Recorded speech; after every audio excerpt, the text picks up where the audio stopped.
এবং এই দুনিয়াতে কিভাবে চলতে হবে সেই নমুনা স্বরূপ তিনি আমাদের সালাফদেরকে প্রেরণ করেছেন, যারা তাদের নবী মুহাম্মদুর রাসূলুল্লাহ সাল্লাল্লাহু আলাইহি ওয়াসাল্লামকে অনুসরণ করে ওই রকমের জীবন গ্রহণ করেছিলেন যেমনটা তিনি বাস্তবে নবীদেরকে দেখেছেন। তা আল্লাহ সুবহানাহু ওয়া তাআলা তিনি আমাদের হেদায়েতের লক্ষ্যে আমাদেরকে যে শিক্ষা দিয়েছেন, যা আমাদেরকে পরকালমুখী করবে, এবং তিনি প্রতিনিয়ত আমাদের যাবতীয় প্রয়োজনকে পুরা করে যাচ্ছেন। আমরা সে সত্তার প্রশংসা করি, আমরা বলি আলহামদুলিল্লাহ।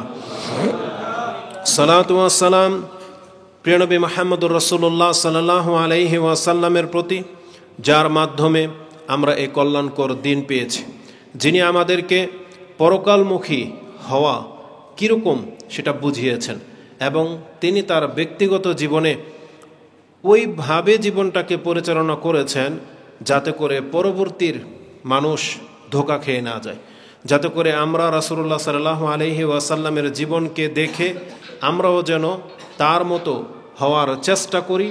এই সম্পর্কে রাসূলুল্লাহ সাল্লাল্লাহু আলাইহি ওয়াসাল্লাম আমাদেরকে সতর্ক সাবধান করেছেন, এবং তিনি ক্ষমতা থাকা সত্ত্বেও তিনি দুনিয়ার জীবনটাকে প্রাধান্য দেননি, তিনি পরকালটাকেই প্রাধান্য দিয়ে চলেছেন।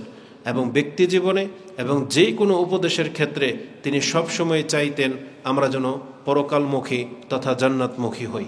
আমরা সেই রাসূলের প্রতি সালাত এবং সালাম পাঠ করি, যিনি আমাদের মাঝে রাসূল হয়ে, শিক্ষক হয়ে এবং রহমত স্বরূপ প্রেরিত হয়েছিলেন। আমরা বলি আল্লাহুম্মা সাল্লি ওয়া সাল্লিম ওয়া বারিক আলা নবিকা মুহাম্মদ। যেমনটা আপনারা জানেন যে আজকের এই খুতবা ব্যবস্থা করা হয়েছে এবং আমাদেরকে বিভিন্ন বিষয় নিয়ে পরামর্শ দেওয়া হয় যে এই বিষয় নিয়ে কথা বলা প্রয়োজন। তো আমাদের প্রত্যেক খুতবায় কিছু না কিছু বিষয় থাকে। তো আজকে আপনাদের জন্য যে বিষয়টা আমরা পছন্দ করেছি সেটা হবে, একজন মুসলিম হিসেবে কখনই তার জন্য উচিত নয় যে সে তার দুনিয়ার জীবনটাকে প্রাধান্য দেবে, বরং প্রত্যেকটা মুসলিমের উচিত সে পরকালের জীবনটাকে প্রাধান্য দেওয়া, এবং পরকালের জীবনকে ঠিক রেখে সে দুনিয়া যতটা ভোগ করতে পারে করবে, তারপরেও সে অঢেল প্রাপ্ত হলেও তার উচিত তার জীবনটাকে একটা সীমিত জায়গার মধ্যে রাখা, সেটাকে অন্যদের মতো প্রকাশ না করা, মানে নিজের জীবনটাকে একবারে গা ভাসিয়ে না দেয়া, এটা হবে মূল বিষয়। এবং এই লক্ষ্যে কোরআন এবং হাদিসে আমাদেরকে কিছু দিক নির্দেশনা দিয়ে দেওয়া হয়েছে, যেটা আমাদেরকে এই দুনিয়ার জীবন থেকে বেঁচে থাকার জন্য সাবাব হবে। এর জন্য আমাদের সর্বপ্রথম লাগবে ঈমান, এবং লাগবে আমাদের সালাফদের অনুসরণ, তাহলেই কেবল সম্ভব। তা আসুন এই মূল বিষয়টা কি সেটা আমি আপনার কাছে তুলে ধরি।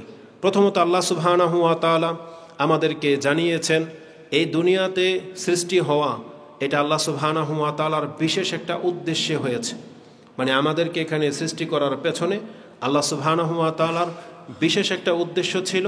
এবং আল্লাহ আমাদেরকে এটাও জানিয়েছেন এই দুনিয়াটা তোমাদের স্থায়িত্ব নয়, এই দুনিয়াটা তোমাদের চিরস্থায়ী বাসস্থানের জায়গা নয়, বরং এখান থেকে তোমাদেরকে এমন একটা জায়গায় নিয়ে যাওয়া হবে যেটা হবে তোমাদের জন্য স্থায়ী।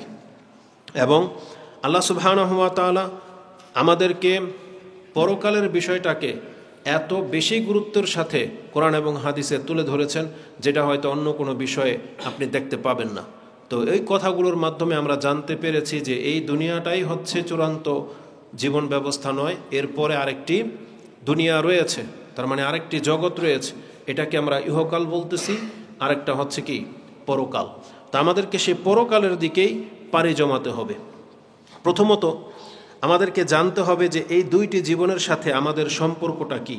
ইহকাল এবং পরকালের সাথে আমরা হলাম সৃষ্টি, আমাদের সাথে দুনিয়া এবং পরকালের কি সম্পর্ক সেটা আমাদেরকে জানতে হবে।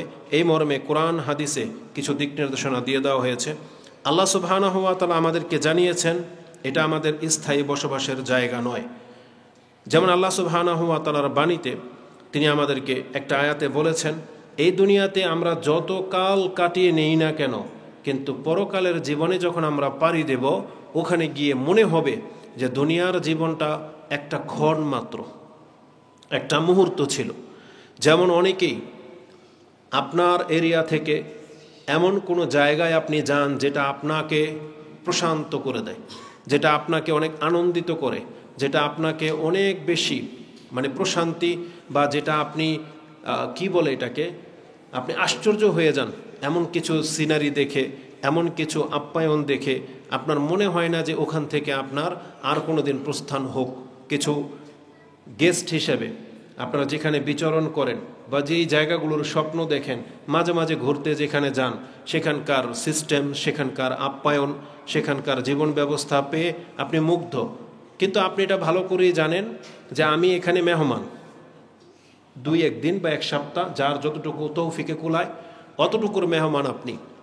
আপনার মন চায় এইরকমই যদি লাইফটা থেকে যেতে পারতাম সারা জীবন, এটা প্রত্যেকেরই মন চাইবে।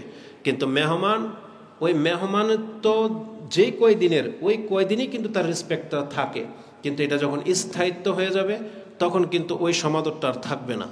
এটা একটা বিষয় মাথায় রাখতে হবে। দ্বিতীয়ত হচ্ছে, যদি আপনাকে সেই জীবনটা চিরকালের জন্যই দিয়ে দেওয়া হয় দুনিয়াতে, তাও কিন্তু একটা সময় গিয়ে থেমে যাবে।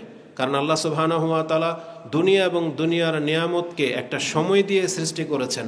ওই সময়ের পরে দুনিয়ার থাকবে না, হয় আপনি থাকবেন না, না হয় দুনিয়াই থাকবে না। তা আল্লাহ সুবহানাহু ওয়া তাআলা বলতেছেন, এই পৃথিবী মানুষ যখন পরকালে পাড়ি জমাবে, তখন দুনিয়াতে সে যতই উপভোগ করুক না কেন, তার কাছে কি মনে হবে কতকাল সে দুনিয়াতে ছিল।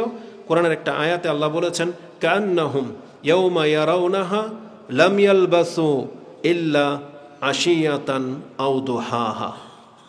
সূরা আন-নাজিয়াত, যেটা ৭৯ নম্বর সূরাতে একেবারে শেষ আয়াতে আপনি পেয়ে যাবেন যে আল্লাহ বলেছেন, পৃথিবীর মানুষ যখন পরকালে আসবে, তখন পরকালের জীবন দেখে সে এটা ফিল করবে, অনুভব করবে, তার একিন হয়ে যাবে যে হায়, দুনিয়ার জীবনটা মাত্র একটা ক্ষণের ছিল। আশিয়াতান আও দোহাহা, দোহার সময় কতটুকু? সূর্যের আলো যখন প্রখরিত হয়ে যাবে তখন থেকে মাথার উপরে ওঠা আগ পর্যন্ত, এটা হচ্ছে দোহার সময়। আল আশি, আসর যেটাকে আমরা বলি, তা আসর নামাজ থেকে মাগরিব সূর্য ডোবার মাত্র 1-1.5 ঘন্টা সময়ের মধ্যে সূর্য ডুবে যায়। এটাই হলো পৃথিবীর বয়স। তার মানে কোনো ব্যক্তিকে যদি 100 বছর বাঁচিয়ে রাখা হয়, তাহলে সে পরকালে গিয়ে ফিল করবে যে আমি দুনিয়াতে মাত্র 1 ঘন্টা ছিলাম। আর 1 ঘন্টা হলো পুরো পৃথিবীর বয়স। আমরা 100 বছর দিয়ে ক্যালকুলেট করলে কাজ হবে না, কারণ পরকালের 1 দিন বলা হয়েছে পৃথিবীর 1000 দিনের সমান। 1000 দিনের সমান 1 দিন। আর আমরা বয়স পাই কত? ধরে নিলাম 100, তাহলে 1 দিনকে যদি 1000 দিয়ে ভাগ করা হয়, ওই 24 ঘন্টা আপনি কতটুকু সময় পাবেন? এটা হচ্ছে দুনিয়া। তা আল্লাহ সুবহানাহু ওয়া তাআলা বলতেছেন, একটা ব্যক্তি দুনিয়াতে যদি 100 বছরও যদি পেয়ে যায়, তার কাছে মনে হবে যে আমি দুনিয়াতে মাত্র 1 ঘন্টা কি 1.5 ঘন্টা কাটিয়ে আসলাম। এটা হচ্ছে দুনিয়ার হাকিকত। আর আমাদেরকে আল্লাহ সুবহানাহু ওয়া তাআলা পরকালের সম্পর্কে বিশদ ব্যাখ্যা বা বর্ণনা দিয়েছেন। তো রাসূলুল্লাহ সাল্লাল্লাহু আলাইহি ওয়াসাল্লামের এই ইয়াকিন হয়ে গিয়েছিল, কারণ তিনি স্বচক্ষে পরকালটাকে দেখেছেন, তাকে আকাশে নিয়ে যাওয়া হয়েছিল, তিনি জান্নাত জাহান্নামকে দেখেছেন। তাই রাসূলুল্লাহ সাল্লাল্লাহু আলাইহি ওয়াসাল্লাম আমাদেরকে এই দুনিয়ার সাথে সম্পর্কটাকে কেমন রাখতে বলেছেন, সেগুলো বিভিন্ন বর্ণনায় আমরা পাই।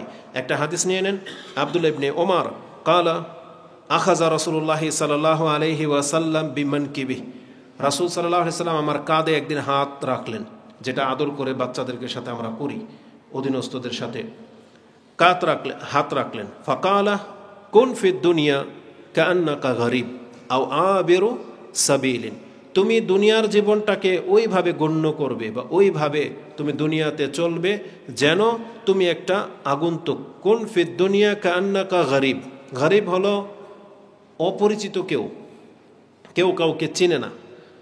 ধরে নেন আপনাদের মধ্য থেকে কেউ এমন একটা জায়গায় গেলেন যেখানে আপনার কোনো আত্মীয় স্বজন নেই, কেউ আপনাকে চিনে না।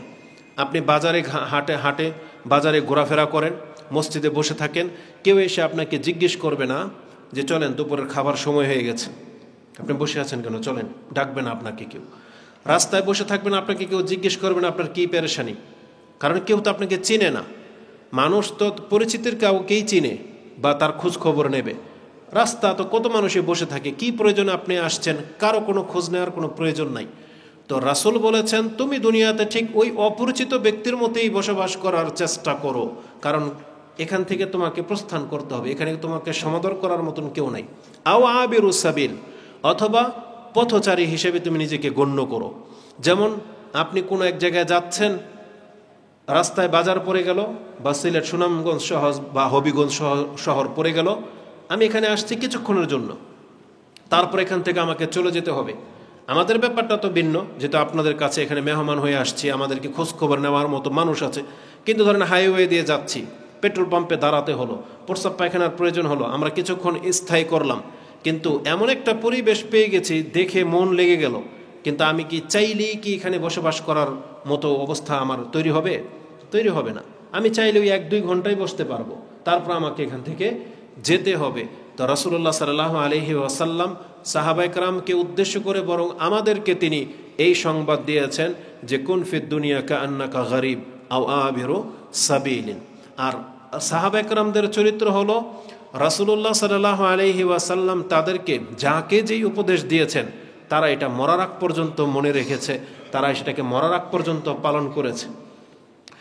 সাহাবায়ে কেরামরা রাসূলুল্লাহ সাল্লাল্লাহু আলাইহি ওয়াসাল্লামের শিক্ষাটাকে কিভাবে নিতেন? একজন সাহাবীকে বলতেছেন যে রাসূল আমাকে দুনিয়াতে আগন্তুক হিসেবে বসবাস করতে বলেছেন, মানে স্থায়িত্ব, মানে ওই স্থানীয় লোক দাপটের সাথে না। এটাকে আরেকটা অ্যাঙ্গেল করে দিই। একজন ব্যক্তি যত বড় পয়সাওয়ালা হয়ে যান না কেন, যত আপনার গায়ে শক্তি থাক না কেন, আপনি অপরিচিত একটা এলাকায় চলে যান যেখানে আপনাকে কেউ চিনে না, যেখানে আপনাকে কেউ চিনে না, সেখানে আপনাকে নেতা রূপে কেউ জানে না, প্রভাবশালী না, আপনি সন্ত্রাসী না, আপনি অনেক সম্মানিত লোক, ওই পরিচয় কেউ আপনাকে চিনে না। যেই ক্ষমতাটা আপনি স্থায়ী রূপ নিয়ে দেখান, সেখানে কি আপনার এই ক্ষমতা খাটবে? আপনার সেই জায়গায় সেই ক্ষমতা দেখানোর কোনো অপশনই নেই, বরং স্থানীয় লোকেরা আপনাকে তখন পিটিয়ে তুলাধুনা করে ফেলবে যে তুমি আমাদের এলাকায় এসে মাতাব্বরি করো। তার মানে একজন আপনার এলাকার স্থানীয় লোক অন্য এলাকায় গেলে ঠিকই ইচার মতো থাকে, ঠিকই দুর্বল হয়ে থাকে, ভদ্রসুলভ আচরণ করে, যে জানি এখানে কিছু বললে স্থানীয় লোকেরা ডিস্টার্ব করবে, এই জন্য অনেক কিছু আপনি সহ্য করে নেন এবং আপনার ক্ষমতা দেখানোর সেটা জায়গা না। এই হাদিসটাকে যদি আপনি ওইভাবেও নেন, তাহলে এই যে স্থায়িত্ব, যেটা যে আমি স্থানীয় লোক, আপনার এই চরিত্র দূর হয়ে যাবে। আপনি যদি নিজেকে মুসলিম মনে করেন, পরকালমুখী মনে করেন, তাহলে স্থায়িত্বের যে প্রভাব, আপনি গারামি করবেন সব কিছুর ক্ষেত্রে, না, এটা তখন আর থাকবে না। আর আপনাকে ভদ্র হতে হলে এই হাদিসকে নিজের জীবনে অ্যাপ্লাই করতেই হবে, তাইলে আপনার রাগ কমে যাবে, তাইলে আপনার দাপট প্রভাব কমে যাবে, হিংসা, তারপর অহংকার কমে যাবে। কারণ আমি তো মানে পথচারী, আমি হলাম একটা আগন্তুক, তাহলে আমি কেন এখানকার প্রভাব দেখাবো? কিন্তু আজকে আমরা যখন স্থায়ী এলাকার গরম একটা প্রভাব, ক্ষমতা, এর কারণে কিন্তু মানুষকে অবজ্ঞা করে থাকেন, এই কারণে কিন্তু আপনার দ্বারা অজ্ঞতা মানে মূর্খামি প্রকাশ পায়, এই জন্যেই কাউকে আপনি জমা খরচ দিতে চান না। এই জন্য এই হাদিসগুলোকে ব্যক্তি জীবনে অ্যাপ্লাই করতে হবে যদি আপনি প্রকৃত মুসলিম হতে চান। যেমন আব্দুল ইবনে মাসউদ, আব্দুল ইবনে আব্বাস, তারা এতটা ক্ষমতাধর ব্যক্তি থাকা সত্ত্বেও তাদের যুগে তারা নেতৃস্থানীয় ব্যক্তি হতে চান নাই, হনই নয়। এবং যারা নেতৃস্থানীয় ব্যক্তি, তাদের সাথে তারা কোনো বাক বিতণ্ডায় জড়ায় নেই। মুয়াবিয়া রাদিয়াল্লাহু তাআলার ছেলে, তিনি তাদের যুগে তখন আব্দুল ইবনে আব্বাস, আব্দুল ইবনে ওমর, তাদের মতন সাহাবায়ে কেরামরা বেঁচে ছিলেন, কিন্তু তারপরেও এত অত্যাচার তারা সহ্য করেছেন, কিন্তু কোনোদিন প্রভাব খাটান নাই। কিন্তু তারা যদি ডাক দিতেন যে আমি আব্দুল ইবনে ওমর বলতেছি, আমি আব্দুল ইবনে আব্বাস বলতেছি, আমার টিম বের হয়ে আসো, অবশ্যই একটা দল তৈরি হয়ে যেত। কিন্তু তারাই প্রভাব খাটান নাই, সব সময় নম্র ভদ্রভাবে তারাই জীবনকে অতিবাহিত করে গেছেন। তো রাসূলুল্লাহ সাল্লাল্লাহু আলাইহি ওয়াসাল্লামের এই শিক্ষাটা প্রত্যেকটা মানুষকে নমনীয় করার জন্য খুবই উপযুক্ত একটা অবস্থা, খুবই উপযুক্ত একটা পরামর্শ বা উপদেশ। এটা আমরা যদি নিতে পারি, আমরা কামিয়াব হব।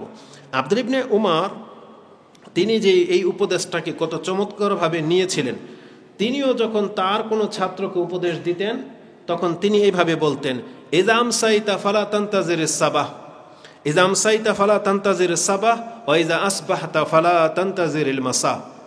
তুমি যখন সকালে বেঁচে আছো, তুমি আশা করো না যে আজকে সন্ধ্যা তুমি দেখতে পাবে। আবার যেই ব্যক্তি সন্ধ্যায় উপনীত হয়ে গেছো, সন্ধ্যায় তিনি বলতেন আগামীকাল আমাদের সকাল হবে, এটা তুমি আশা করো না। কারণ যে কাজগুলো তোমার এখন করা দরকার তুমি এখন করে নাও, যত নেকি অর্জন করার এখন করে নাও, ওই সন্ধ্যাবেলা রাত হলে তুমি করবে সে অপেক্ষায় তুমি থাইকো না। তার মানে এতটা লম্বা সময় আমাদের হাতে নাই। এই কথাটাকে আপনি কত অ্যাঙ্গেলে লাগাতে পারেন। আজকে যাদের টাকা আপনি নিয়ে বসে আছেন, ঋণ নিয়েছেন, আপনি টাকা আপনার কাছে আমানত আছে, কারো আপনাকে কোনো দায়িত্ব দেওয়া হয়েছে, দায়িত্ব নিয়ে আপনি বসে আছেন, তাহলে আপনার উচিত এখন সময়, এখন আদায় করে ফেলেন। এখন টাকা আছে, তার ঋণ পরিশোধ করে দেন। এখন আপনার ক্ষমতা আছে এই কাজটা করার, করে ফেলেন, কারণ আপনি জানেন না যে সন্ধ্যা আপনি দেখতে পাবেন কিনা। তারপর ইবাদতের ক্ষেত্রে এখন আপনার উপর যেটা ফরজ এখনই করেন, এটা কাল পর্যন্ত আপনি অপেক্ষা করবেন না। আপনার যদি এখন জাকাত ফরজ হয়ে গিয়ে থাকে, আপনি রমজান মাস পর্যন্ত অপেক্ষা করবেন না, এখনই করেন। এবছর যদি আপনার জন্য হজ করা ফরজ হয়ে গিয়ে থাকে, আগামী বছরের অপেক্ষা আপনি করবেন না, এবছরই করেন। এজন্য প্রত্যেকটা জিনিসকে আপনি এইভাবে নিতে হবে যে এই মুহূর্তের পরে আমি আগামী মুহূর্ত আমার আসবে কি আসবে না এটা আমি জানি না। তো তিনি তার ছাত্রদেরকে এইভাবে উপদেশ দিতেন, ইজা আমসাইতা ফালা তান্তাজিরিল মাসা ওয়া ইজা আমসাইতা ফালা তান্তাজিরিস সাবাহ ওয়া কুন ফিদ দুনিয়া। এবং তিনি বলতেন ওয়াখুজ মিন সিহাতিকা লিমারাদিকা ও হায়াতিকা লিমৌতিকা। আর যারা সুস্থ আছো, তুমি এই সুস্থ থাকা অবস্থায় যা কিছু অর্জন করার করে নাও, ওই অসুস্থ হয়ে যাওয়ার আগে। তুমি জীবনে আছো বা হায়াতে আছো, ওই মৃত্যু আসার আগে এই জীবনটাকে তুমি নিয়ে নাও যা অর্জন করার, কারণ মৃত্যু চলে আসলে তোমার আমল বন্ধ হয়ে যাবে, এটা আমরা সবাই জানি। তো মৃত্যুর আগের যে হায়াত, যে জীবন, এটা আমাদেরকে দেওয়া হয়েছে ইনকাম করার জন্য। কি ইনকাম? ওই যে আমাদের পরকালের জীবনে আমাদের পাথয়ে হয়ে কাজে আসবে, সেই ইনকামে আমাদেরকে লাগাতে বলা হয়েছে, কারণ এই দুনিয়া আমাদের হাত ছাড়া হবে। এই জন্য তিনি খুব চমৎকারভাবে বলতেন, খোঁজ মিন সিহাতিকা লিমারাদিক। তোমরা প্রত্যেকেই অসুস্থ হবে একটা সময়। বার্ধক্যের অসুস্থ তো সবার জীবনে আসবে যারা বেঁচে থাকবেন। আর এছাড়া আদার্স যে অসুস্থগুলো আছে, যেই কোনো সময় বড় বড় একটা ভাইরাস পৃথিবীতে আসতেছে, তারপরে আমাদের দুর্বলতা, আরও এমনি খাদ্যের কারণে কত রকমের অসুস্থতায় আমরা ভুগি। সেই সময় দেখবেন আপনার ইবাদত করতে কোনো মন লাগে না। তো এই জন্য যে সুস্থতা আছেন, এই সুস্থ অবস্থায় পারলে 2 রাকাত নামাজ আজকে বেশি আদায় করে নেন। কালকে আপনি যখন অসুস্থ হয়ে যাবেন, তখন ফরজ পড়তে আপনার জন্য কঠিন হয়ে যাবে, তখন সুন্নত নফলের আর কি ভূমিকা থাকবে। তো এই উপদেশগুলো তারা দিতেন, যে উপদেশগুলো আপনি কিতাব ইমাম বুখারী রাহিমাহুল্লাহ তিনি তার কিতাব রিকাকের মধ্যে উল্লেখ করেছেন। এই হাদিসটি আপনি 6416-তে পেয়ে যাবেন। কিন্তু আমাদের চরিত্র হলো আমরা কোরআন হাদিস থেকে এই কথাগুলো নেই না, বরং আল্লাহ সুবহানাহু ওয়া তাআলা আমাদেরকে জানিয়ে দিয়েছেন, বরং তোমাদের চরিত্র হলো বাল তুসিরুনাল হায়াতাদ দুনিয়া, বরং তোমরা দুনিয়ার জীবনটাকেই সবচেয়ে বেশি প্রাধান্য দিয়ে ফেলেছো। বাল তুসিরুনাল হায়াতাদ দুনিয়া। আর যেই সূরাটা প্রত্যেক জুমার নামাজে সুন্নাহ, সূরা আল আলা, রাসূলুল্লাহ সাল্লাল্লাহু আলাইহি ওয়াসাল্লাম জুমার সালাত পড়াতেন, তার মধ্যে এই আয়াতটি আছে যেটা আমাদেরকে প্রত্যেক সপ্তাহে স্মরণ করে দেওয়া হচ্ছে যে বাল তুসিরুনাল হায়াতাদ দুনিয়া ওয়াল আখিরাতু খায়রুন ওয়া আবকা, বরং পরকাল হলো তোমার জন্য স্থায়ী, শ্রেষ্ঠ এবং ওটা বাকি থাকবে, আর দুনিয়া তোমার হাতছাড়া হয়ে যাবে। সে কথাগুলো একটু পরে আসবে। তো আল্লাহ সুবহানাহু ওয়া তাআলা আমাদেরকে বলেছেন যে তোমাদের এই অবস্থাটা দেখে, অথচ কোরআনের এই আয়াতটা 14 বছর আগে নাজিল হয়ে গেছে, কিন্তু দেখেন আমাদের চরিত্র ঘুরে ফিরে সেই আয়াতের দিকে চলে আসছে। কোরআন হাদিসের কোনো উপদেশ আমাদের কাউকে তেমন কোনো ফায়দা এনে দিচ্ছে না, কারণ আমরা আমাদের জায়গা মোতাবেকে আছি। মেপে বলা হচ্ছে যে খুঁড়া আরও আধা হাতের দিকে সরবে, কিন্তু আমিন আসছে, মাপা ঝোপ সব হলো, আপনি বলছেন না খুঁড়া এখান থেকে হিলবে না। তাহলে এই যে মাপ ঝোপ আপনাকে দেখিয়ে দেওয়া হলো, এটা অন্যায়। আপনি আরেকজনের জায়গা দখল করে আছেন, কিন্তু আপনি বলতেছেন না খুঁড়া আমার জায়গায় থাকবে।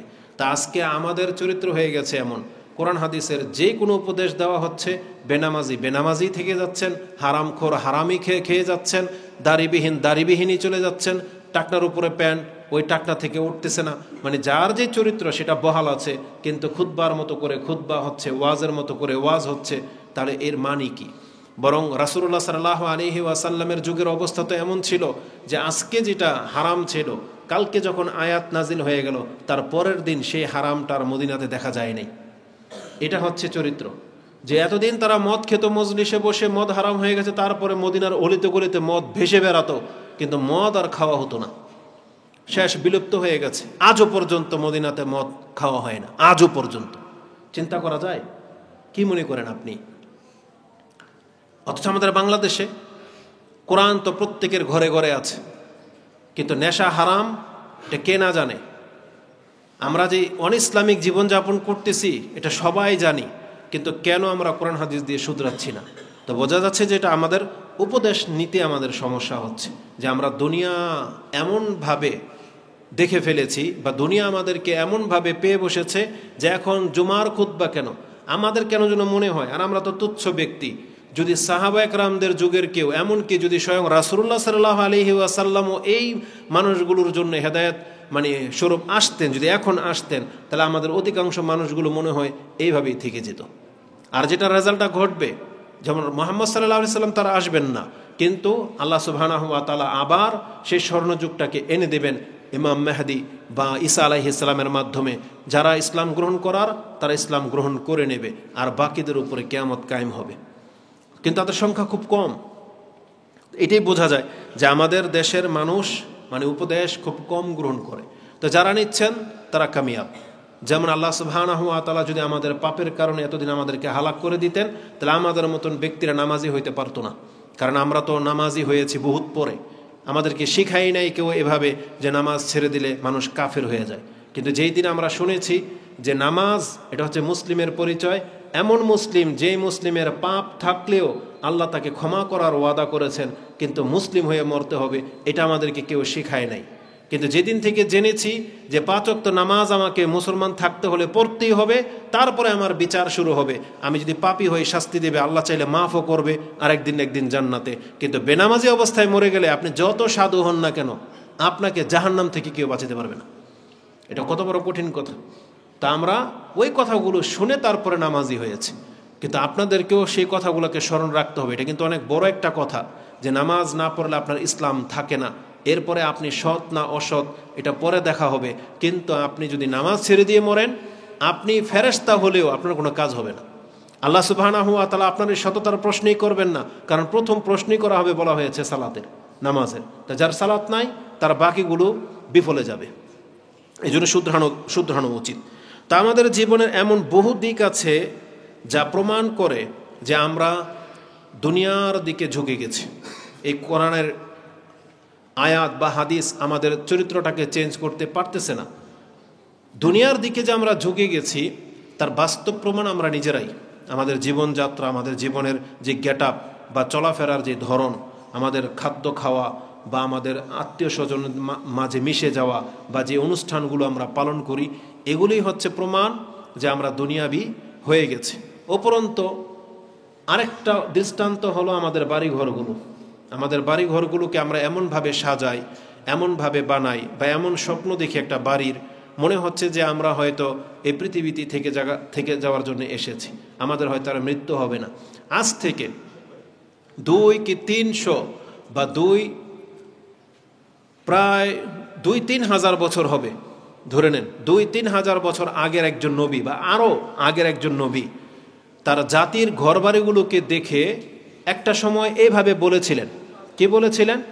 যে আমরা তোমাদের এই জীবনযাত্রা দেখে কেন যেন মনে হচ্ছে যে তোমরা এই দুনিয়াতেই বেঁচে থাকার জন্য আসছো, তোমরা হয়তো মরবা না। আল্লাহ সুবহানাহু ওয়া তাআলা সেই নবীর কথাটাকে কোরআনের আয়াত হিসেবে রেখে দিয়েছেন। যে আল্লাহ সুবহানাহু ওয়া তাআলা সূরা শুআরা 26 নম্বর সূরার 129 নম্বর আয়াতে বলেছেন, ওয়াতাত্তাখিজুনা মাসানিয়া লাআল্লাকুম তাখলুদুন। তোমাদের ঘরবাড়ির ডিজাইন দেখলে মনে হয় যে তোমরা চিরস্থায়ী পৃথিবীতে বসবাস করার জন্য আসছো, তোমরা মনে হয় মরবা না। একজন নবী বলেছিলেন, আজ থেকে হয়তো 5,000 বছর আগে, ধরে নেন 3-4-5,000 বছর আগের একজন নবী তার জাতিকে কথা বলেছিল যে ওয়াতাত্তাখিজুনা মাসানিয়া, তোমরা তোমাদের ঘর বাড়িগুলোকে এমনভাবে গ্রহণ করতেছো মনে হচ্ছে যে লাআল্লাকুম তাখলুদুন, যে তোমরা হয়তো চিরস্থায়ী দুনিয়ার জন্যই পয়দা হয়েছে। যদি আমাদের নবী আমাদের ঘর বাড়িগুলো দেখতেন, আজকে সৌদি আরবের বুকে সবচেয়ে উঁচু উঁচু বিল্ডিং নির্মাণ করার প্রতিযোগিতা শুরু হয়ে গেছে। কিন্তু ইমানদারদের জন্য এখানে উপদেশ নেওয়ার জন্য অনেক কিছুই আছে। রাসূল কিন্তু ভবিষ্যৎবাণী করে গেছেন যে কিয়ামত কখন হবে, যে যাদের পায়ের নিচে জুতা ছিল না তারাও বড় বড় অট্টালিকার বড়াই করবে। বাস্তব কিন্তু শুরু হয়ে গেছে। কোথায় 800 মিটারের একটা বিল্ডিং, আর কোথায় 1000 মিটার, আবার এর প্রতিযোগিতা 2000 মিটারের প্রতিযোগিতা শুরু হয়ে গেছে। কি মনে করেন আপনি? তাহলে এগুলো প্রমাণ করে যে কিয়ামত অত্যন্ত নিকটে চলে আসছে। তো একজন নবী যে জাতিকে কথা বলেছিল তারা কি করেছিলেন? পাহাড় কেটে শুধু ডিজাইন করেছিলেন, তাই না? মেহনত করেছিলেন ঘরবাড়ি বানানোর ক্ষেত্রে। আর আমরা আমাদের বাড়ি ঘরগুলোকে টাইলস মার্বেল করার জন্য কত টাকা যে ব্যবহার করি। আপনাকে একটা কমন জিনিস তুলে ধরি, বলেন তো দেখি, একজন ব্যক্তি আলিশান করে ডুপ্লাক্স বাড়ি করতে যদি 5 কোটি টাকা খরচ করে, তাহলে এই 5 কোটি টাকা হালালভাবে ইনকাম করতে আপনাদের আমাদের কতদিন লাগবে বা কি লাগবে আপনি বলেন তো? তাহলে যেই ব্যক্তি 5 কোটি টাকা দিয়ে বাড়ি করলো, ও কত কোটি টাকার মালিক, ওর ইনকাম সোর্স কি করেও, এগুলো দেখতে হবে। আর আমরা অধিকাংশ মানুষগুলো আমাদের বাড়ির বাথরুমগুলো দেখেন, আপনি যে ফিটিংসগুলো লাগিয়েছেন তার অ্যাভারেজ খরচ গিয়ে দাঁড়াবে প্রায় 3-4 লাখ টাকা একটা বাথরুমের ভিতরে আপনি ব্যবহার করেছেন। তো এটা হচ্ছে আমাদের জীবনযাত্রার মান। এবার বোঝেন যে আমরা দুনিয়াটাকে কতভাবে গ্রহণ করে নিয়েছি। অথচ রাসূলুল্লাহ সাল্লাল্লাহু আলাইহি ওয়াসাল্লাম তিনি 1 মাসের জন্য তার স্ত্রীদের কাছ থেকে প্রহার করেছিলেন, 1 মাসের জন্য তিনি বিচ্ছেদের ঘোষণা করেছিলেন। 1 মাস রাসূল সাল্লাল্লাহু কোনো স্ত্রীর কাছে যাননি, তিনি একটা ঘরে অবস্থান করেছিলেন 1 মাস। আমরা হলে কি করতাম?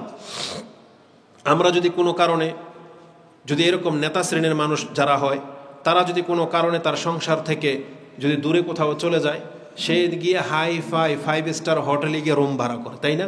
সি বিচের এরিয়াতে চলে যায়। ওই যে বলে না যে একটু রুম মাইন্ডকে ফ্রেশ করার জন্য মাঝে মাঝে যান না আপনারা?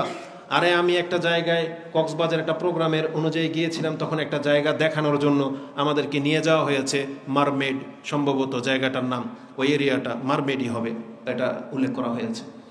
ভিতরে গিয়েছি, সমুদ্রের কিনারার যে ঘর, একটা রুম, একটা সেপারেট বাথরুম থাকবে, আর আপনাকে দুপুরে বা রাতের খাবার দেওয়া হবে। সমুদ্রের কিনারার মধ্যে এক ঘর, আপনি 1 দিন থাকবেন। এটার ভাড়া কয় টাকা হইতে পারে জিজ্ঞেস করলাম, বলতেছে 56,000 টাকা ভাড়া। কয় টাকা? 56,000 টাকা। আর এমনি এক্সট্রা যে রুমগুলো 20,000 টাকা পার ডে। সেখানে গিয়েও মানুষ বলতেছে 6 মাস আগে থেকে বুকিং দিয়ে আসতে হয়। বুঝেন? তাহলে মানুষের কাছে কত টাকা আছে যে সে তার মনোরঞ্জনের জন্য সে 56,000 টাকা ভাড়া দিয়ে 1 দিন থেকে আসে সমুদ্রের বিচে, কেউ 1 সপ্তাহ থেকে আসে। কি মনে করেন আপনি? অথচ মুহাম্মদুর রাসূলুল্লাহ সাল্লাল্লাহু আলাইহি ওয়াসাল্লাম 1 মাস তিনি তার স্ত্রীদের কাছ থেকে দূরে থাকার ইচ্ছা পোষণ করলেন। তিনি যেই ঘরে ছিলেন, ওমর রাদিয়াল্লাহু তাআলা আনহু তিনি শুনতে পেলেন যে রাসূলুল্লাহ সাল্লাল্লাহু আলাইহি ওয়াসাল্লাম তার স্ত্রীদেরকে তালাক দেননি, কারণ তার স্ত্রীদের মধ্যে ওমর রাদিয়াল্লাহু তাআলার মেয়েও ছিল। তো এই খবর তিনি সত্যতা প্রমাণ করার জন্য তিনি চাইলেন যে আমি রাসূল সাল্লাল্লাহু আলাইহি ওয়াসাল্লামের সাথে একটু দেখা করি। রাসূল সাল্লাল্লাহু দোতলায় একটা ঘরে ছিলেন। ওমর রাদিয়াল্লাহু তাআলা আনহু যখন সেই ঘরে প্রবেশ করলেন, কিছুক্ষণ দাঁড়িয়ে থেকে তিনি শুধু খালি নজর ঘুরালেন যে যেই ঘরে আমার রাসূল আছেন 1 মাস ধরে, কি আছে সেই ঘরে। দেখতে পেলেন তার মাথার কাছে শুধু একটা পানির মশক ঝুলতেছে, আর তার বালিশটা ছিল খেজুর পাতার লিফ বলা হয়, তুষ, খেজুর পাতা দিয়ে বানানো একটা বালিশ। আর তার গায়ে কোনো চাদর নাই, তিনি খালি গায়ে একটা চাটাইয়ের উপরে শুয়ে আছেন। তিনি যখন উঠে বসেছেন, তখন তার পিঠের মধ্যে ওই চাটাইয়ের ছাপগুলো রক্ত জমে গেছে, বসে গেছে। যেহেতু রাসূল সাল্লাল্লাহু আলাইহি ওয়াসাল্লাম সবচেয়ে বেশি সুন্দর ছিলেন, বসে গেছে। ওমর রাদিয়াল্লাহু তাআলা দেখে তিনি কাঁদলেন। তখন বলছে, মা ইউবকিক, ওমর তোমাকে কিসে কাঁদালো? সাল্লাম তিনি বললেন, ইয়া রাসূলুল্লাহ, ইন্না কিসরা ওয়াল কাইসারা ফীমা হুম ফী। আপনি পারস্য সাম্রাজ্য এবং রোম সাম্রাজ্যের বাদশাদেরকে দেখেন, তারা তাদের জীবনযাত্রার মানটা কোথায় উঠিয়ে নিয়েছে। ওয়া আনতা রাসূলুল্লাহ, আর আপনি হচ্ছেন আল্লাহর রাসূল, আর আপনি এইভাবে চাটাইয়ের উপরে শুয়ে আছেন। তখন রাসূলুল্লাহ সাল্লাল্লাহু আলাইহি ওয়াসাল্লাম বলেছেন, আমা তারদা, ওমর তুমি কি এতে সন্তুষ্ট নও? লাহুমুদ দুনিয়া ওয়ালানাল আখিরা, আল্লাহ তাদেরকে দুনিয়া দিয়ে দিয়েছেন, কিন্তু আল্লাহ আমাদের সাথে ওয়াদা করেছেন আমাদেরকে আল্লাহ পরকাল দিবেন। তুমি কি এতে সন্তুষ্ট নও? তাহলে আমাদেরকে ওই পরকালমুখী হইতে বলা হয়েছে, কিন্তু আমরা আমাদের জীবনটাকে এমন উপরে উঠিয়ে ফেলেছি যে জীবনটাকে ধরে রাখার জন্য এখন আপনাকে মাসে লাখ টাকা ইনকাম কম মনে হয়। কারণ যেহেতু আপনাদের গাড়ি বাড়ি, আপনার স্ত্রীদেরকে ভালো ভালো কাপড় শাড়ি কিনে দিতে হয়, বিভিন্ন পার্টিতে অ্যাটেন্ড হতে হয়, সমাজ রক্ষার জন্য আপনার ভাই ব্রাদার আত্মীয় স্বজন সব ইউরোপ থেকে আসে, তারা কত পার্টি করে, আপনি আপনার সন্তানকে সন্তুষ্ট করার জন্য তাদের সাথে তাল মিলিয়ে আপনাকেও পার্টিতে যেতে হয়, ওদের মতন পোশাক কিনে দিতে হয়, ওদের মতো বিয়েতে এরকম রং ঢং করতে হয়, না হলে আপনার মান সম্মান থাকবে না। আর এগুলোকে বাঁচিয়ে রাখার জন্য আপনি হালাল হারাম দেখেন না, কারণ যেহেতু আপনাকে 1 লাখ টাকা ইনকাম করলেও কম মনে হবে, কারণ জীবনযাত্রার মানটা তো আমরা এমন উঠাই ফেলেছি, তাই না? তাহলে যেই জায়গায় আমরা জীবনের মানকে উঠিয়ে ফেলেছি সেখান থেকে নামানোটা অনেক কষ্ট হচ্ছে আপনার। এই জন্য আপনি ভুলে গেছেন যে আমি যেই জায়গা থেকে ইনকাম করতেছি এটা হালাল না হারাম, ভুলে গেছেন, আপনি ধোকায় পড়ে গেছেন এই দুনিয়ার। কিন্তু রাসূলুল্লাহ সাল্লাল্লাহু আলাইহি সাল্লাম কিন্তু এই জীবনটা গ্রহণ করেননি। যদিও হাদিসের নাম্বারটা আমি এখন বলতে পারবো না, আপনাকে একটা কথা মনে পড়ে গেল, আমাদেরকেও মানুষ রেসপেক্ট করে অনেক দামি দামি খাবার দেয় বা আপ্যায়নের জন্য পেশ করা হয়। আমি আমার ব্যক্তি জীবনে দেখেছি, এটা আপনি কৃপণতা ভাবেন বা কী ভাবেন আপনিই জানেন, কিন্তু আমি ওই হাদিসটা মনে পড়লে আমার এখন দামি কোনো কিছু খেতে আমার অন্তরে কামড় মারে। যখন একটা কফি, যেটা ওই যে প্রেস করে দেওয়া হয়, কত কি ক্যাপাচি বা কত কি নাম দেওয়া হয়েছে, 200 300 250 টাকা, তখন ওই কথাটা মনে পড়ে যে রাসূলুল্লাহ সাল্লাল্লাহু আলাইহি ওয়াসাল্লামকে একবার একটা জুস আসির দেওয়া হয়েছিল বিভিন্ন ফলের, রাসূলুল্লাহ সাল্লাল্লাহু আলাইহি ওয়াসাল্লাম সেটা খাননি, বলছেন এটা হচ্ছে দুনিয়াবী ব্যক্তিদের কাজ, এটা দুনিয়ার বিলাসিতা। রাসূল সাল্লাল্লাহু সেই জুস খাননি। কি মনে করেন আপনি? খাননি। এটা রাসূলুল্লাহ সাল্লাল্লাহু আলাইহি ওয়াসাল্লাম হয়তো আমাদের জন্য করেছিলেন যাতে আমরা এরকম ভোগবিলাসী না হয়ে যাই। কিন্তু চরিত্র দেখেন যে রাসূল আমাদের জন্য কষ্ট করে জীবনযাপন করেছেন, কিন্তু আমরা তার এই আদর্শ গ্রহণ করি নাই। কিন্তু আমরা কিন্তু ওই মুখরুচিকর যে খাবারগুলো আছে, খুব নামি দামি হোটেল ছাড়া আমাদের ভোজন হয় না, আমাদের নাকি স্ট্যাটাস কমে যায়। আজকে সৌদি আরবের মতো জায়গায়ও পাহাড়ের উপরে শুধু একটা হোটেলই করা হয়েছে যেখানে মানুষ যায় শুধু খেতে, এবং সিরিয়াল ধরে তাদের খাদ্যের লাইন লেগে যায়। এটা আমাদের দেশে শুরু হয়েছে। আপনি শহরগুলোতে যান, নামি দামি হোটেলগুলোতে দেখেন আপনাদের খাবারের কত মান, কিন্তু কোনো ব্যক্তি যদি শুধু হালাল ইনকামের উপরে থাকে, আমার মনে হয় না যে এই খাবার সে বছরে একবার খেতে পারবে কিনা। কিন্তু সেটা আপনি প্রতিনিয়ত খাচ্ছেন, কিসের ভিত্তিতে? তাহলে আপনার ইনকামটা কোত্থেকে আসলো, এটা কি একটু দেখা দরকার আছে। এই জন্য আমরা দুনিয়ার মধ্যে একবারে ভেসে গেছি, যে দুনিয়া থেকে আমাদেরকে বাঁচতে বলা হয়েছিল। তো রাসূলুল্লাহ সাল্লাল্লাহু আলাইহি ওয়াসাল্লাম তিনি আমাদেরকে শিক্ষা দিয়েছেন যে এই দুনিয়া আমাদের আসল জায়গা না। আমাদের জীবনের এমন বহু দিক আছে যা প্রমাণ করে যে আমরা দুনিয়ার জীবনকে বেশি প্রাধান্য দিয়ে ফেলেছি, অথচ এই দুনিয়া থেকে আমাদেরকে বেঁচে থাকতে বলা হয়েছে। যেমনটা বলেছি, এই মর্মে একটা হাদিস নিয়ে নেন। আনাবি সাইদ হুদরি আনিন নবী সাল্লাল্লাহু আলাইহি ওয়াসাল্লাম কাল ইন্নাদ দুনিয়া হলুয়াতুন খাদিরাতুন, নিশ্চয়ই এই দুনিয়ার মধ্যে মিষ্টতা এবং চাকচিক্য বহু কিছু আল্লাহ সুবহানাহু ওয়া তাআলা দিয়ে এই দুনিয়াটাকে সাজিয়েছেন এবং সাজিয়ে দিবেন। এই দুনিয়াটাকে আল্লাহ সুবহানাহু ওয়া তাআলা প্রত্যেকের কাছে এমন সুসজ্জিত করে দেওয়া হবে যে কোনো ব্যক্তির লোভ লেগে যাবে। এটার এক্সাম্পল হলো, আরেকটা হাদিসে আছে, একজন বৃদ্ধা মহিলার মতো যাকে আল্লাহ সুবহানাহু ওয়া তাআলা একেবারে সাজিয়ে আপনার কাছে পেশ করবেন। রাসূলের সেই হাদিস হয়তো আপনি এতদিন বুঝতে পারতেন না, কিন্তু নেটের জগতে আমরা যে জিনিস এখন দেখতে পাচ্ছি যে রাসূলুল্লাহ সাল্লাল্লাহু আলাইহি ওয়াসাল্লামের সেই হাদিস বোঝাটা কত যে সহজ হয়ে গেছে।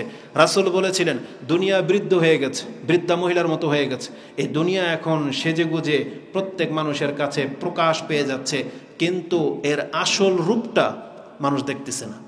অথচ এই রূপের নিচে যে কি, দুনিয়া ধরেন ধসে যাচ্ছে নিচের দিক থেকে, আমরা টের পাচ্ছি না। যেটা বিজ্ঞানীরা বলতেছে যে প্লেট সরে যায়, কত কি করে, বা ক্ষয়ের পথে যাচ্ছে। তো রাসূল তো একেবারে আল্লাহ তাকে দেখিয়ে দিয়েছেন দুনিয়ার বৃত্তান্ত যে কবে এই দুনিয়া ধসে যাবে। আমরা যারা নদীর কিনারায় থাকি, যারা থাকে তারা ওই নদীর ভাঙন দেখে বুঝতে পারে যে ভাঙনটা কোন পর্যন্ত যাবে, কিন্তু পোলাপান তো ওই খবর রাখে না, ওরা তারা মজা পায়। তো রাসূলুল্লাহ সাল্লাল্লাহু আলাইহি ওয়াসাল্লামের একটা হাদিস যে দুনিয়া বৃদ্ধ হয়ে গেছে সেটাকে সুসজ্জিত করে দেওয়া হয়েছে। আশ্চর্যের ব্যাপার হলো যে একজন বৃদ্ধাকে সাজালে কি আসলে এত সুন্দর লাগবে? এতদিন হয়তো এই হাদিস আপনি বুঝতেন না, কিন্তু বাস্তবিক অর্থে মেকআপের মধ্যে এত ক্ষমতা, এত পাওয়ার, সুবহানাল্লাহ, আজকে ওই পার্লারগুলোতে বা নেটের মধ্যে যে ভিডিওগুলো দেখায়, একজন 60 বছরের 70 বছরের বুড়িকে আপনার কাছে 25 বছরের করে দেওয়া সম্ভব, 15 বছরের করে দেওয়া সম্ভব এই মেকআপ দিয়ে। কিন্তু মেকআপ যখন ধুয়ে যায়, সুবহানাল্লাহ, কি মনে করেন আপনি? ঠিক বাস্তবেই রাসূলুল্লাহ সাল্লাল্লাহু আলাইহি ওয়াসাল্লাম বলেছেন, এই দুনিয়া ঠিক ওইভাবে মেকআপ করে একবারে গহনা পরিয়ে সেজে যাচ্ছে, কিন্তু তুমি ধোঁকা পড়ে যাচ্ছ। তুমি জানো না এই মেকআপের অন্তরালে কি আছে, জানো না। যারা অনেক সময় রসিকতা করে টিকটক বানায়, যে এখানে এসে ঘষা দেয়, দেখা যায় তার পুরাই মেকআপ, ভিতরে তো কালো। এটা আপনি টিকটক আকারে নিয়েছেন। এটা আপনি দুনিয়ার জন্য যদি নিতেন, যে দুনিয়া আপনার কাছে এত সুসজ্জিত, এত উঁচু উঁচু টাওয়ার, এদের লাইফ স্টাইল, ইউরোপ আমেরিকাতে যাওয়াটা আপনার কাছে স্বপ্নের মনে হয়। এই যে দেখেন তো ক্যালিফোর্নিয়ায়, যে লস অ্যাঞ্জেলসে যে আগুন দেখা দিয়েছে, আল্লাহ সুবহানাহু ওয়া তাআলা এটাকে যদি শুধু একটা অঞ্চলের জন্য না রাখেন, এখন এই আগুন ধেয়ে যদি একদিক থেকে জ্বলা শুরু হয়ে যায়, তখন কিন্তু আমাদের দৌড় দেওয়া ছাড়া, পালানো ছাড়া আর কিছু নাই। আমাদের এই বাড়িঘরগুলো যেগুলোকে আপনি আমি সাজিয়েছি, এগুলোকে এখানে ফেলে রেখে আপনাকে আমাকে যেতে হবে, ফেলে রেখে যেতে হবে। অথচ এটা আপনি হালাল হারাম দেখেন নাই, সবভাবে মিলে আপনার ইমারতটাকে আপনি গড়ে তুলেছেন। এটা মোটেও কাম্য নয়। তো রাসূলুল্লাহ সাল্লাল্লাহু আলাইহি সাল্লাম বলেছেন, ইন্নাদ দুনিয়া হুলওয়াতুন খাদিরাতুন ওয়া ইন্নাল্লাহা মুস্তাখলিফাকুম ফিহা ফায়ানজুরু ও আও লিয়ানজুরা কাইফা তা'মালুন। কেন আল্লাহ দুনিয়াটাকে এইভাবে সাজিয়ে দিয়েছেন? আল্লাহ আমাদেরকে এই জমিনের মধ্যে প্রতিনিধি করে ছেড়ে দিয়েছেন, যাতে করে আল্লাহ এটা দেখে নিতে পারেন যে এই জমিনের মধ্যে এই রং তামসা দেখে তুমি কি আচরণ করো। আল্লাহ বলেছেন এটা আমি পরীক্ষা করে ছেড়ে দেব। তার মানে আমরা ভদ্র না অভদ্র, এটাকে পরীক্ষা করার জন্য অনেক সময় খাবারের টেবিল দিয়ে পরীক্ষা করা হয়। যেমন আমরা অনেক সময় কোনো বাচ্চাকে দেখে বলি এটা অভদ্র বাচ্চা। কেন? ও সব জায়গায় হাত দেয়, সব জায়গায় কি করে হাত দেয়, যেগুলো যেগুলো অন্যের হক, বড় বড় জিনিস, ওগুলোর মধ্যে হাত দেয়। এটা হচ্ছে বেয়াদব বাচ্চাদের কাজ। কিন্তু আদব বাচ্চা যাদেরকে শিক্ষা দেওয়া হয়েছে, ও ভদ্র মতো বসে থাকবে, ওকে দিলেও খাবে, ও আগে বাড়িয়ে হাত বাড়াবে না, কারণ এটা ওর না। রাসূলুল্লাহ সাল্লাল্লাহু আলাইহি ওয়াসাল্লামের সামনে বাচ্চাদেরকে নিয়ে খেতে বসতেন একই প্লেটে। আনাস রাদিয়াল্লাহু তাআলা আনহু তিনি বলেন, আমার হাত এদিক সেদিক ঘুরপাক খেত। রাসূল বললেন একদিন আমাকে, ইয়া গোলাম সাম্মিল্লাহ কুল মিম্মা ইয়ালিক ওয়া কুল বিয়ামিনিক। কি মনে করেন সেই বাচ্চা জীবনের জন্য শুধরে যায় যে তুমি বিসমিল্লাহ বলে খাও, তোমার সামনের দিক থেকে খাও এবং তোমার ডান হাত দিয়ে খাও। তাহলে এই যে তোমার সামনের দিক থেকে খাও, মানে এটা হচ্ছে তোমার হক, তোমার অধিকার। যদিও বড় টুকরাটা বিপরীত দিকে রয়েছে, যদিও তোমার পছন্দনীয় কালারটা আরেকজনের সামনে, আপনি হাত বাড়িয়ে সেখান থেকে নিয়েন না। আমি বাচ্চাদেরকে দিয়ে উদাহরণ এই জন্য দিলাম, এটা ওরা করে, কিন্তু আপনাকে বললে আপনি লজ্জা পেয়ে যাবেন। এই জন্য আমি বাচ্চাদেরকে উদাহরণ দিলাম, যাতে আপনার আমার গায়ে না যায়। এই স্বভাবটা কিন্তু আমরা অনেকের মাঝে দেখি। আপনি বড় হয়েছেন, আপনি আকলওয়ালা লোক, কিন্তু আপনার মাঝে এখনো সে বাচ্চাওয়ালা স্বভাব রয়ে গেছে। আমি আপনাকে মূর্খ, অজ্ঞ বা লোভী বললাম না, বাচ্চাই বললাম। তাহলে এই চরিত্র থেকে উঠে আসতে হবে। আপনার সামনে যেটা পড়বে আপনি সেটা নেন। এটা শুধু খাদ্যের ক্ষেত্রে না, এই দুনিয়া পাওয়ার ক্ষেত্রেও। আপনি কেন ওইদিকে তাকান যে দুনিয়া এই কোটিপতি হয়ে যাচ্ছে? আপনি ওর দিকে কেন তাকাবেন? আপনি শুধু আপনার দিকে তাকান যে আপনি কতটা পেলেন। কে কতটা পেল ওটা আপনি দেখবেন না। যদি আপনি দেখেন আপনার বাপ চাচা অমুক তুমুক, অমুকের 2 ছেলে ইউরোপে থাকে, যে তুই কিছুই করতে পারলি না, না আপনার ছেলেকে এটা বলার অধিকার নাই, বা এটা আপনার বলা উচিত না। ওকে বলবেন যে তুই তোর যোগ্যতা অনুযায়ী থাকার চেষ্টা করবি, তুই তোর হালালভাবে যেতটুকু ইনকাম করার অতটুকু করবি। কে কি করে ফেললো সেটা তোর দেখার দরকার নেই। একজন আদর্শ বাবা হিসাবে এটা বলতে হবে যে তুমি তোমার হালালের উপরে থাকবা, যেখানে থাকো না কেন। যেমন লোকমান আলাইহিস সালাম তার ছেলেকে বলেছিল, ইয়া বুনাইয়া ইন্নাকা ইন তাকু মিসকালা হাববাতিন মিন খারদালিন ফাতাকুন ফি সাখরা আও ফিস সামাওয়াতি আও ফিল আরদ ইয়াতি বিহাল্লাহ ইন্নাল্লাহা লাতীফুন খাবির। হে আমার সন্তান, তুমি যেখানেই থাকো না কেন, পৃথিবীর যে কোনো প্রান্তে তুমি যদি ছোট্ট একটা পাপ করো, ছোট্ট একটা হারাম কিছু করো, কাল কিয়ামতের মাঠে কিন্তু আল্লাহ তোমার সামনে সেটা তুলে নিয়ে আসবে। একজন বাবা এরকম হতে হবে। এই জন্য লোভ দেখাবেন না বাচ্চাদেরকে, আপনার সন্তানদেরকে, যে অমুকের ছেলে পেলেগুলো সব ইউরোপ আমেরিকা গিয়ে সেটেল, তুইও কিছু কর না। আপনি বলবেন মুসলিম থাকার চেষ্টা করো, আপনি বলবেন হালালের উপরে থাকার চেষ্টা করো, কারণ এই দুনিয়া আমাদেরকে ছাড়তে হবে। আজকে দেখেন যারা আমেরিকাটাকে স্বপ্ন মনে করে, সেই স্বপ্নকে আল্লাহ জ্বালিয়ে দিচ্ছেন আপনার চোখের সামনে। যেই দামি বাড়িগুলো দেখে আপনি ক্রাশ খেয়ে যান, আল্লাহ বলেছেন বান্দা এগুলো খুব ক্ষণিকের বিষয়, তুমি ওদিকে তাকাও না। রাসূলুল্লাহ সাল্লাল্লাহু আলাইহি সাল্লাম আমাদেরকে বলেছেন লা তানজুরু ইলা মান হুয়া ফাওকাকুম ওয়ানজুরু ইলা মান হুয়া আসফালা মিনকুম। তোমরা খবরদার তোমার উপরের ব্যক্তির দিকে তাকাবে না, তুমি সব সময় তোমার নিচের ব্যক্তির দিকে তাকাবে, যাতে করে তুমি আল্লাহর শুকরিয়া আদায় করতে পারো। যদি তুমি এমনটা না করো তাহলে তুমি যত নিয়ামত পেয়ে আছো এর কোনো শুকরিয়া তোমার জীবনে তুমি আদায় করতে পারবে না, কারণ তোমার কাছে সবসময় ঘাটতি মনে হবে। কিন্তু তুমি যদি অন্যের দিকে না তাকাও, তোমার নিচের দিকে তাকাও, তাহলে দেখতে পাবে ওকে আল্লাহ সুবহানাহু ওয়া তাআলা তেমন কিছুই দেয় নাই যেটা তোমাকে দিয়েছে। তা আমাদেরকে সেই দিকে যেতে হবে।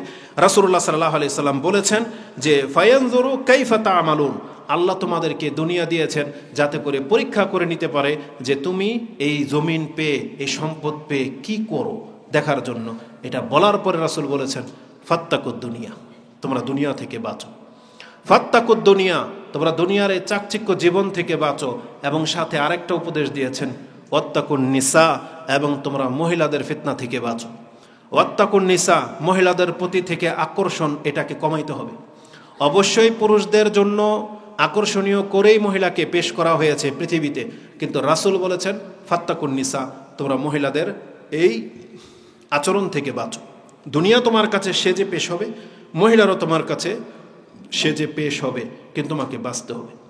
যেটা হারাম সেটা হারাম, যেটা হালাল সেই মহিলা আপনি গ্রহণ করেন, যতটা প্রয়োজন ততটা গ্রহণ করেন, কিন্তু হারাম অবস্থায় না, এটা বাঁচতে হবে। আল্লাহ আমাকে এবং আপনাদেরকে বোঝার এবং মেনে চলার তৌফিক দান করুন, আমিন। এই হাদিসটা ইমাম মুসলিম কোট করেছেন, তার 49 বা 50 নম্বর অধ্যায় কিতাবুর রিকাকে পেয়ে যাবেন, হাদিস 6841 রয়েছে। এইভাবে অনেক কথা আসবে, যদি সময় খুব দ্রুত পাস হয়ে চলে গেল। আলী রাদিয়াল্লাহু তাআলা আনহু তিনি আমাদেরকে উপদেশ দিয়ে বলতেন ইরতাহালাতিদ দুনিয়া মুদবিরান ওয়ারতাহালাতিল আখিরা মুকবিলান ওয়া লিকুল্লি ওয়াহিদুন মিনহুমা বানুন ফাকুলু আবনাইল আখিরা ওয়ালা তাকুনু আবনাইদ দুনিয়া ফাইন্নাল ইয়াওমা আমালুন ওয়ালা হিসাবা ওয়া গাদান হিসাবুন ওয়ালা আমালুন। এটাও ইমাম বুখারী রাহিমাহুল্লাহ তিনি তার কিতাবুর রিকাকে 81 নম্বর অধ্যায় এনেছেন 6417 নম্বরে।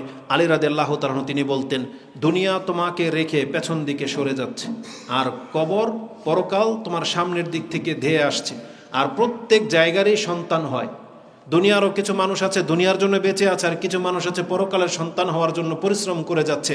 ফাকুনু আবনাইল আখিরা, তুমি পরকালের সন্তান হয়ে যাও, তুমি দুনিয়ার সন্তান হয়ে বেঁচে থাকার চেষ্টা করো না, কারণ দুনিয়া তো তোমাকে রেখে চলে যাচ্ছে। যেমন ধরেন আপনি এমন একটা কিছুর উপরে ভর করলেন বেঁচে থাকার জন্য যেটা নিজেই টিকবে না, ওটাই নিচে ডুবে যাবে, তাহলে আপনি কি করে কোথায় ভাসবেন? আপনি যখন এই পৃথিবীর জমিনটাই আল্লাহ সুবহানাহু ওয়া তাআলা পাউডার করে দিবেন, তাহলে আপনার ইমারাত বা আপনাকে আগলিয়ে রাখবে কে? যে আপনাকে ধরে রাখবে, জড়িয়ে ধরে রাখবে সেই তো নাই, সে চাদরটাই নাই, আপনি কি দিয়ে গা ঢাকবেন? এই জন্য আলী রাদিয়াল্লাহু তাআলা তিনি বলতেন কোন আবনাইল আখিরা, তুমি পরকালের বান্দা হয়ে যাও, কারণ পরকালের বান্দারাই হচ্ছে স্থায়ী। আল ইয়াউমা আমালুন ওয়ালা হিসাব, আজকে ফজর যারা পড়েন নাই, ফেরেশতা নেমে এসে আপনার এখানে ধরে নাই যে তুই কেন ফজর পড়লি না, আজকে কেউ আপনাকে বলে নাই। আপনাদের দেশের রাষ্ট্রীয় ব্যবস্থা ইসলাম না, মানে সরকারের পক্ষ থেকে নামাজ পড়তে বলা হয় না, আপনার বাপ মা ধার্মিক না, আপনার বাপ মাও নামাজ পড়ে না, আপনাকে ডাকে নাই, কিন্তু আপনি মাপ পেয়ে যাবেন না।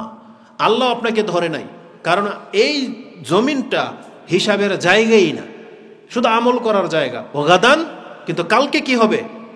হিসাব ওয়ালা আমালুন। সেখানে বলা হবে না 2 রাকাত নামাজ পড়ে নাও, সেখানে বলা হবে না তুমি আল্লাহর প্রশংসা করে নাও, বরং শুধু হিসাব শুরু হয়ে যাবে যে তুমি কি করে আসছো দুনিয়াতে। রাসূল বলেছেন লা তাজুলা কাদামা ইবনু আদামা হাত্তা ইউসআল আন খামসা, 5টা প্রশ্নের জবাব ছাড়া তুমি হাসরের মাঠ থেকে প্রস্থান করতে পারবে না।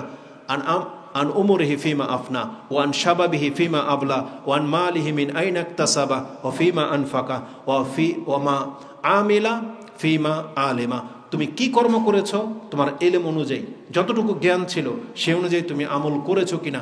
কে না জানি যে আমাদের একজন রব আছে, কে না জানি যে আমাদের উপরে 5 ওয়াক্ত নামাজ ফরজ, কে না জানি যেগুলো হালাল এগুলো হারাম, কিন্তু এগুলো জেনে শুনে কেন আমরা সেগুলোকে প্রত্যাখ্যান করতেছি? কেন আমরা আল্লাহ সুবহানাহু ওয়া তাআলার উপদেশের খেলাফ চলতেছি? কি হবে আমাদের রেজাল্ট?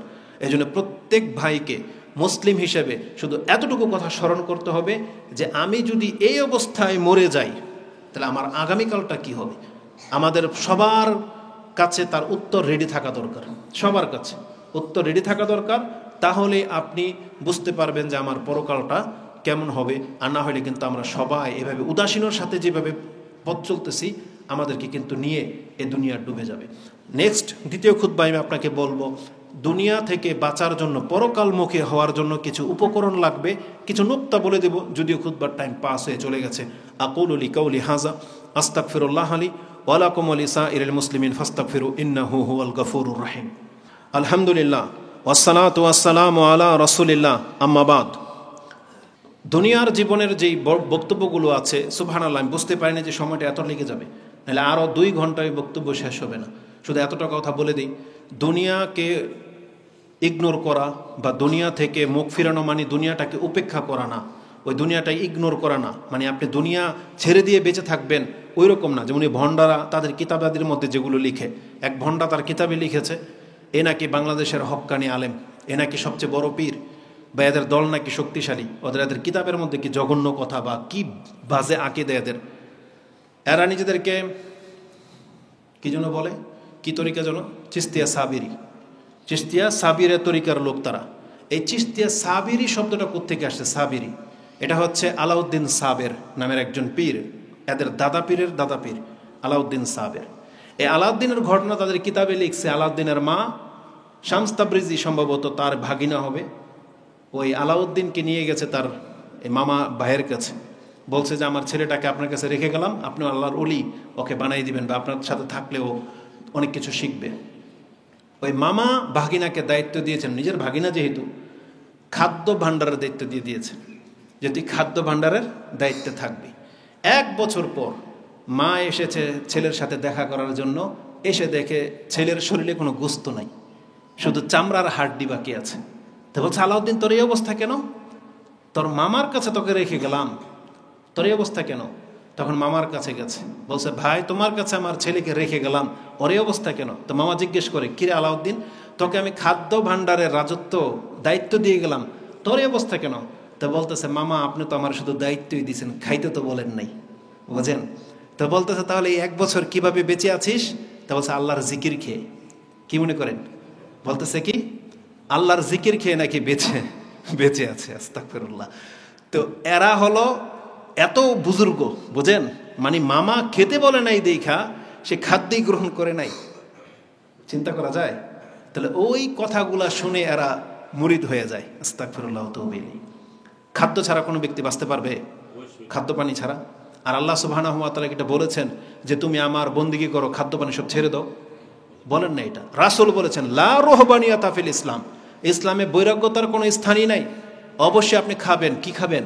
হালাল। আল্লাহ বলেছেন কুলু মিন তাইয়্যিবাত, তুমি হালাল খাও, যেটা আপনি সূরা বাকারাতে পেয়ে যাবেন, ইয়া আইয়ুহাল্লাযীনা আমানু কুলু মিন তাইয়্যিবাতি, তুমি হালাল থেকে খাও। আল্লাহ তো নিষেধ করেন আপনাকে খেতে, খান কিন্তু হালাল খান। আমাদের বক্তব্যের ধরনই এটা। দুনিয়া থেকে বাঁচা মানে আপনি খাদ্য পানীয় ছেড়ে দেওয়া না, আপনি হালালটা খান, এটা হচ্ছে আমাদের বক্তব্যের মূল বিষয়। কিন্তু কিছু মানুষ আছে যে কোরআনের একটা আয়াত জানে, তো আল্লাহ তাকে দুনিয়া চাইতে শিখিয়েছে, বলছে কোথায় আছে আয়াত? সূরা বাকারাতে আল্লাহ বলেছে না যে অমিনান নাসি মান ইয়াকুলু রাব্বানা আতিনা ফিদ দুনিয়া হাসানা। আমি তো পরের আয়াতটা বলে দিলাম। তো আল্লাহ বলেছেন, দোয়া শিখিয়েছে না যে রাব্বানা আতিনা ফিদ দুনিয়া হাসানা ওয়া ফিল আখিরাতি হাসানা ওয়া কিনা আযাবান নার। তো এই আয়াত আল্লাহ আগে দুনিয়া চাওয়া শিখিয়েছে, এটা তাদের দলিল, এটা আমাদের সবার দলিল। কিন্তু না, আমরা ব্যাখ্যাটা করি ভুল। আপনার উদ্দেশ্যই খারাপ। আপনি যে আয়াত পেশ করেছেন এটাতে আল্লাহ দুনিয়া চাওয়া শিখায় নাই, বরং তার আগের আয়াতের মধ্যে দুনিয়া চাওয়ার কথা আছে। আল্লাহ বলেছেন অমিনান নাসি মান ইয়াকুলু রাব্বানা আতিনা ফিদ দুনিয়া ওয়া মা লাহু ফিল আখিরাতি মিন খালাক। আল্লাহ বলেছেন যারা শুধু দুনিয়া চায়, আমি আল্লাহ কিয়ামতে নিয়ামতের কোনো কিছু ওকে দেব না। ওয়া মা লাহু ফিল আখিরাতি মিন খালাক, আল্লাহর নিয়ামতের কোনো কিছু ওকে দেওয়া হবে না যে ব্যক্তি শুধু দুনিয়ার জন্য বেঁচে আছে। বরং আল্লাহ দুনিয়াতে অতটুকু চাইতে বলেছেন যতটুকু পেলে আপনি বেঁচে থাকতে পারবেন। রাসূল সাল্লাল্লাহু আলাইহি ওয়াসাল্লাম দোয়া করতেন আল্লাহুম্মা আতি আলু মুহাম্মাদিন কুতান কুত ইন লা ইয়ামুত।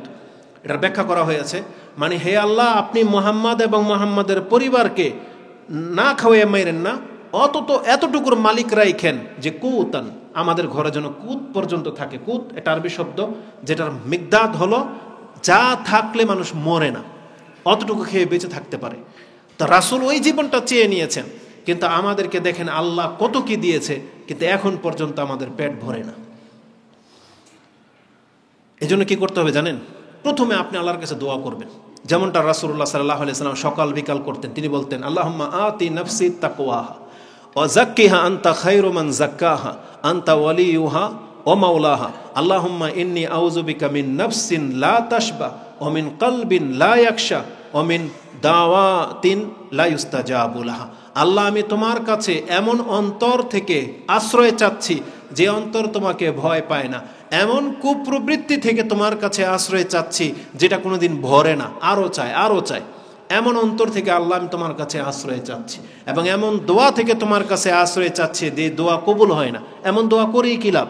এই জন্য এমন দোয়া তুমি আমাকে দাও যে দোয়া কবুল হবে। এভাবে আপনাকে দোয়া করতে হবে যাতে করে অন্তরটা শুধরে যায়। অন্তর শুধরে গেলে ইনশাল্লাহ সব শুধরে যাবে।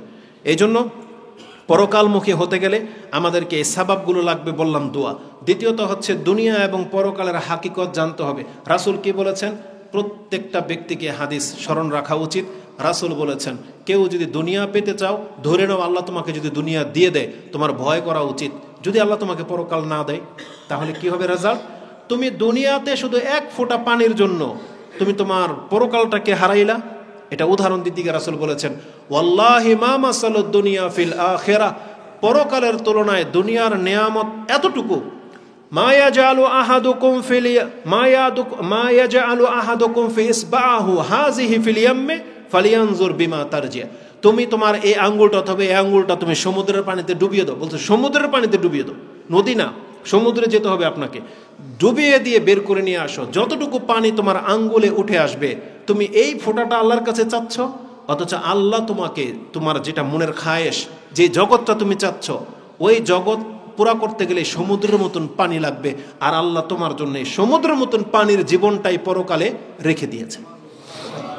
কিন্তু আমরা মুসলিমরা এই একটা ফোঁটা পানির জন্য জীবনের সমস্ত মেহনতকে লাগিয়ে দিচ্ছি, আর যেটা আল্লাহ আমাদের জন্য প্রস্তুত করে রেখেছেন সেটাকে আমরা প্রাধান্য দিচ্ছি না। এই জন্য সর্বোপরি মনে রাখবেন, আমার জীবন যেমন খুশি তেমন কাটুক, আমার পরিচয় যেন আমি মুসলিম হই। এটা আপনাকে ফোকাস রাখতে হবে, যে আমার পরিচয়ে যেন মরার সময় মানুষ যেন আমাকে মুসলিম বলে, আল্লাহর খাতায় যেন আমার নামটা মুসলিমের মধ্যে থাকে। আপনার দুনিয়া ধ্বংস হয়ে যাক, আপনার কোনো ক্ষতি হবে না। যেই ব্যক্তি মুসলিম হয়ে আল্লাহর সাথে সাক্ষাৎ করতে পারবেন, আল্লাহ তো বলেই দিয়েছেন জান্নাত আমি মুসলিমদের জন্য প্রস্তুত করেছি, এখানে মুসলিম ছাড়া অন্য কোনো ব্যক্তি ঢুকতে পারবে না। এই জন্য আমাদেরকে পরকালমুখী হতে হবে। শর্টলি একটা লম্বা চূড়া কথা ছিল, এখানে অনেক সময় লেগে যেত, কিন্তু আমি বলবো না। আমি শুধু একটা নুকতা দিয়ে দিই। একজন আলেম খুব চমৎকারভাবে এক্সপ্লেন করেছিলেন, তার কথা আমার খুব ভালো লাগছে। তিনি বলছেন, দুনিয়ার নেয়ামতকে পরকালের সাথে কম্পেয়ার করলে আপনি 3টা দোষ খুঁজে পাবেন। মানে দুনিয়ার 3টা দোষ। এত সূক্ষ্ম কথা, সুবহানাল্লাহ। দুনিয়ার 3টা দোষ কি? ধরে নেন আপনাকে দুনিয়া দিয়ে দেওয়া হলো, আপনি দুনিয়া পেয়ে গেলেন যেটা আপনি চাচ্ছেন, তাহলে ওই জিনিসটার 3টা দোষ কি? যে জিনিসটা আপনাকে দেওয়া হলো এটা মূলত আপনার কাছে অনেক বেশি মনে হইতে পারে, কিন্তু পরকালের তুলনায় এটা কম।